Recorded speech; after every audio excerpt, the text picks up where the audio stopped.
Hello students.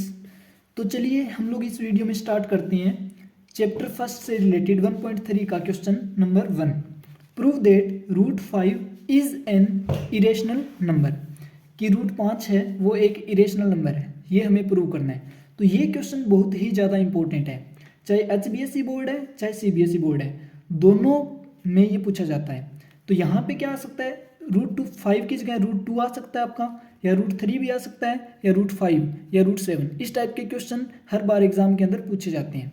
तो ये question करने से पहले इसमें दो टर्म है जो बहुत ज़्यादा इंपॉर्टेंट है, वो अपने को करनी है। जैसे पहली टर्म इसमें होता है को प्राइम नंबर। को प्राइम नंबर क्या होता है? को प्राइम नंबर। तो को प्राइम नंबर कौन से होते हैं? ऐसे नंबर का पेयर होता है जिनका HCF क्या होता है? 1।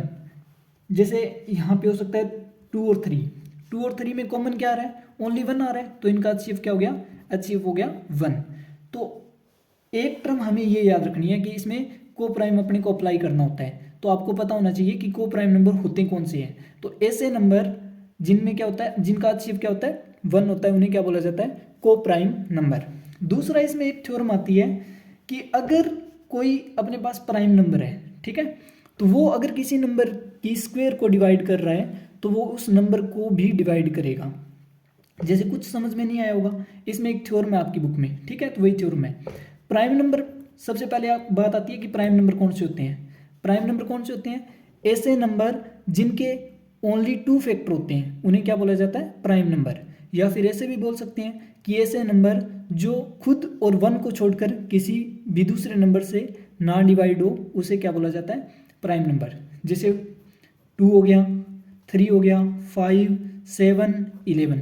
तो ये वो नंबर हैं जो खुद को और 1 को छोड़कर किसी दूसरे नंबर से डिवाइड नहीं होते। अब जो थ्योरम थी वो क्या थी कि अगर ये प्राइम नंबर किसी भी नंबर की स्क्वायर को डिवाइड कर रहे हैं तो उस नंबर को भी डिवाइड करेंगे। जैसे 2 है, ये एक प्राइम नंबर है, ये अगर 4 की स्क्वायर को डिवाइड कर रहा है, मतलब 16 को डिवाइड कर रहा है, तो ये 4 को भी डिवाइड करेगा। 3 है, अगर 3 9 की स्क्वायर को डिवाइड कर रहा है तो ये 9 को भी डिवाइड करेगा। तो ये आपको अपने माइंड में रखना है, ये भी हम लोग उसमें क्या करेंगे? अप्लाई करेंगे कि अगर कोई एक प्राइम नंबर है और वो किसी नंबर की स्क्वायर को डिवाइड कर रहा है तो वो उस नंबर को भी डिवाइड करेगा। तो चलिए अब हम लोग करते हैं स्टार्ट अपनी थ्योरम। तो इस थ्योरम को प्रूव करने के लिए सबसे पहले क्या करना पड़ेगा? रूट 5 को एक रेशनल नंबर मानना पड़ेगा। Let root 5 is an rational number. हमने लिख लिया, हमने मान लिया कि रूट 5 है वो क्या है? एक रेशनल नंबर है। और अगर कोई रेशनल नंबर होता है तो उसे हम क्या लिखते हैं? पी बाई क्यू की फॉर्म में लिखते हैं। तो मैं इसको क्या लिख लेता हूँ? रूट 5 इज इक्वल टू में पी बाई क्यू। और यहाँ कंडीशन क्या होती है? Q not is equal to 0 होना चाहिए। मतलब क्यू क्या है? Not is equal to not is equal 0 होना चाहिए। और इसमें क्या होना चाहिए? पी और जो क्यू है उन दोनों का HCF कितना होना चाहिए? उनका HCF होना चाहिए 1। या फिर अपन ये बोल सकते हैं p and q both are coprime number. कि जो HCF है ना, HCF है किसका? पी और क्यू का, वो कितना है? 1 है। तो ये स्टेटमेंट आपको ढंग से याद रखनी है कि पी और क्यू है वो दोनों के दोनों क्या है? को प्राइम नंबर है, मतलब इन दोनों का HCF कितना है? 1। अब देखो, अब क्यू उधर जाके मल्टीप्लाई करेगा तो कितना आ जाएगा? रूट 5 क्यू बराबर पी स्क्वेयर, सॉरी पी। अब क्या कर दो? Squaring both side, squaring both side, या इसको इक्वेशन नंबर 1 मानना है तो मान सकते हो। Squaring both side of equation number 1।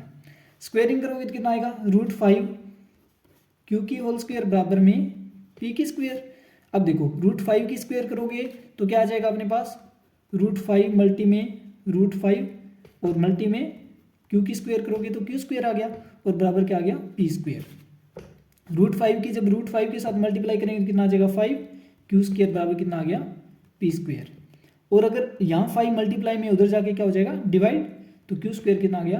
P square upon में 5। तो ये आपकी इक्वेशन नंबर होगी 2।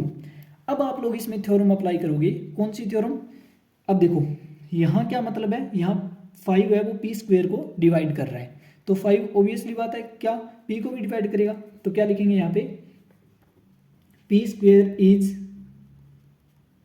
Divisible by 5, so p is also divisible by 5, कि अगर p स्क्वेयर है वो 5 से डिवाइड हो रही है तो p भी क्या होगी, 5 से डिवाइड होगा। इक्वेशन नंबर 2 होगी। अब देखो, अगर p है वो 5 से डिवाइड हो रहा है तो मैं इसको क्या लिख सकता हूँ, p बराबर 5r। अब ये मैंने क्यों लिखा है, ये ऐसा इसीलिए लिखा जाता है, जैसे अगर आप लोग क्या करोगे, 16 है, इसको अगर 2 से डिवाइड कर रहे हो तो इसको क्या लिखोगे, 8 आएगा। मतलब 16 को मैं क्या लिख सकता हूँ, 2 इंटू 8 लिख सकता हूँ। अगर यहाँ पे 4 है तो क्या लिख सकता हूँ, 2 इंटू 2 लिख सकता हूँ। 6 है तो इसको क्या लिख सकता हूँ, 2 इंटू 3।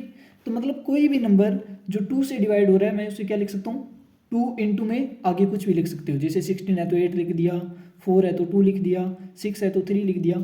इसी टाइप से जो p था वो 5 से क्या हो रहा था, डिवाइड हो रहा था। ठीक है, तो मैंने p बराबर क्या लिख दिया, 5 इंटू आर लिख दिया। अब क्या करोगे, put the value of p, put value of p in equation number 2।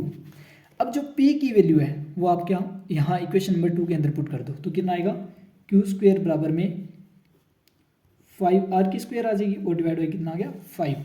तो इसको क्या बोल सकते हैं, क्यू स्क्वेयर बराबर 5 की स्क्वेयर करोगे तो कितना आ जाएगा, 25, और r की स्क्वेयर क्या हो जाएगा, r, और डिवाइड बाई में कितना आ गया, 5। तो इसको कट करोगे तो कितना आ गया, क्यू स्क्वेयर बराबर 5r स्क्वेयर। ठीक है, और 5 उधर जाके क्या हो जाएगा, डिवाइड करेगा, तो क्यू स्क्वेयर डिवाइड बाई कितना आ गया, 5 बराबर में r स्क्वेयर। ये इक्वेशन नंबर क्या मान लो आपके 3।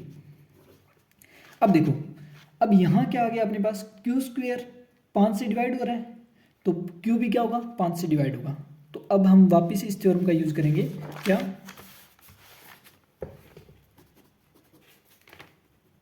Q square is divisible by 5, so Q is also divisible by 5। देखो यही थ्योरम थी ना कि अगर क्यू स्क्वेयर यहाँ पे 5 से डिवाइड हो रहा है तो क्यू भी क्या होगा, 5 से डिवाइड होगा। ये हमने यहाँ पे लिख दिया। अब आप लोग देखो, यहाँ पे हमने क्या माना था कि p और जो q है वो दोनों के दोनों क्या है, को प्राइम नंबर। लेकिन इक्वेशन नंबर 2 और 3 से अपने को क्या पता लग रहा है कि p है वो भी 5 से डिवाइड हो रहा है और q है वो भी 5 से डिवाइड हो रहा है। इसका क्या मतलब है, इसका तो मतलब यही है ना कि ये दोनों के दोनों 5 से डिवाइड हो रहे हैं, तो इनका HCF कितना आ गया, 5 आ गया। तो यहाँ से मैं क्या लिखूंगा, फ्रॉम इक्वेशन